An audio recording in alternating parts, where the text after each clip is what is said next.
Welcome to Super Swimmer, your African window on the world of aquatics. In this edition, we feature our World Championship bronze medalist Lara van Niekerk and her team returning to South Africa. Then African aquatics. We feature highlights from the Ghana Zone 2 Swimming Championships from Dakar in Senegal. Stay with us and check it out right here on Super Swimmer. The FINA Swimming World Championships took place in Budapest, Hungary recently. Leading up to this prestigious event, a small squad of SA swimmers also took part in the European Mare Nostrum series. Many of our African swimmers posted personal best times, and Matthew Sates, Peter Kutsia, and Lara van Niekerk managed to get championship records. A very successful Mare Nostrum. Istanbul, Turkey was their next stop, where preparation took place for World Championships. This has been a preferred country for training for our swimmers during our cold winter. Then, the wait was over.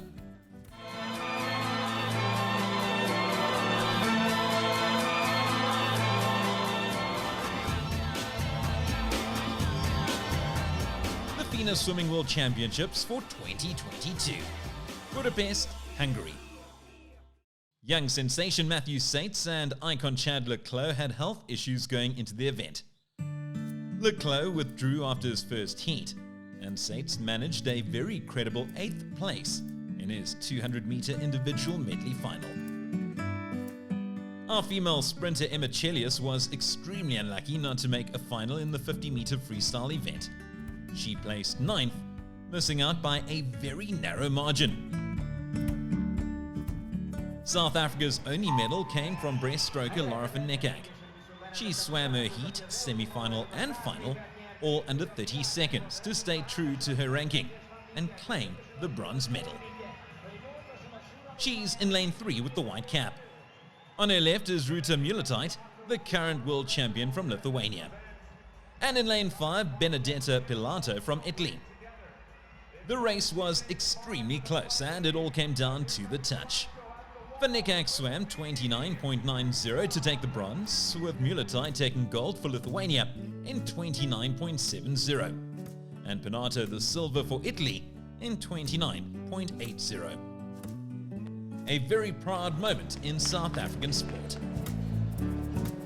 We caught up with Lara and coach Eugene De Ponte on her arrival back in Johannesburg. I'm very proud of my daughter. She's worked hard. She's always worked hard since she was 8 years old, and I'm extremely proud of her, and I know this is only the beginning for her. Yes, I'm very proud of Lara. She's a hard worker and we're working towards this. I think COVID set us back, especially in sports and South Africa, but she had a good year and she's a hard worker, so I'm very proud of her. I'm extremely proud of both of them, and it's been a long time. They've been away for 5 weeks, so it's been very tough, but I've just been supporting them all the way from home with our club, PAC, so it's been amazing.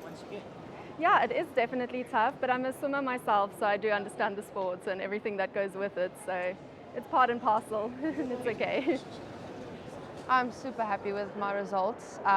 Just winning a medal at the biggest competition in the world clearly shows all the hard work and everything's finally paying off. Yes, we are happy. We've got like about 3 weeks of hard training now, and then we start tapering again for Commonwealth, so we can fix the small things. So we've got a lot of video footage from my races, and we can go look back and change small things we need to adjust, and maybe if I need to start faster, we start faster, and yeah. Yes, very good trip, very long trip, but we managed to do what we wanted to do. You know, the aim was always to go to World Champs at the end of the trip and kind of announce ourselves on the world stage, and I think she was definitely able to do that. So we accomplished what we wanted to, and you know, it's only going to get better and better from here on out. Well, I started homeschooling last year, and I split my matric year over 2 years, and that made the pressure of school much less. So that's working perfectly with the sport and the school, and everything's balanced nicely now. Yeah, look, I think any time you kind of get through that first big major competition, it is a bit of a watershed, because after that, there's not too much you can throw into the mix that's going to be a big surprise to you or that's going to be a big shock. You know, we were at Junior World Champs 3 years ago, which was a massive, massive move up from anything we'd done in Africa before then. She made the final there and came fourth. You know, going into the final here, ranked third, to be able to come back and actually make that third place medal was a big watershed moment. You know, it proved to her she can do it, she can compete against the best in the world, and she can do it consistently. So yes, I think it is definitely a watershed moment. It felt amazing, actually, knowing that I was racing against the current world record holder and an ex-world record holder in the 50 breast. It felt like I'm up there with them now, so it's an amazing feeling. You know, when you're talking about that level of competition, and especially in something like a 50, you know, one mistake and you're out of it. So, you know, when we were at nationals at trials, she had a bit of a mistake on her dive and it almost cost her the race there. She managed to sneak it back, but you know, if she'd made the same mistake here, there wouldn't have been a second chance. So the consistency she had through the heats, the semis and the finals in staying under 30, you know, it's the first time ever at a World Champs that all 3 girls were under 30 seconds to medal, and there were actually 2 girls who were under 30 seconds in all 3 rounds. So, you know, it shows you the strength of the field, and there were, besides the actual world record holder, 2 ex-world record holders in that field as well. So to be able to come away with a medal there, we can't really discount the fact that it's a pretty good achievement. So I'll take it any day of the week. Great breaststroke Olympian Penny Haynes handed Lara her bronze medal. It was very special, having her there and congratulating me, especially the amazing person she's been for the country and what she's achieved in the past. Just having her giving my medal, it was amazing. I would have loved to sing the national anthem with her, but next time.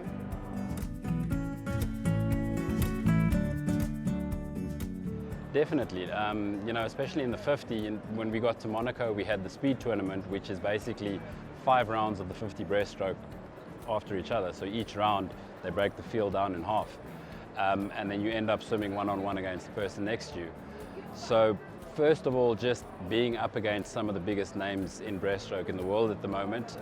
You know, she had a couple of fangirl moments at the start of the gala, and as we started getting into the swimming, she started calming down and enjoying herself.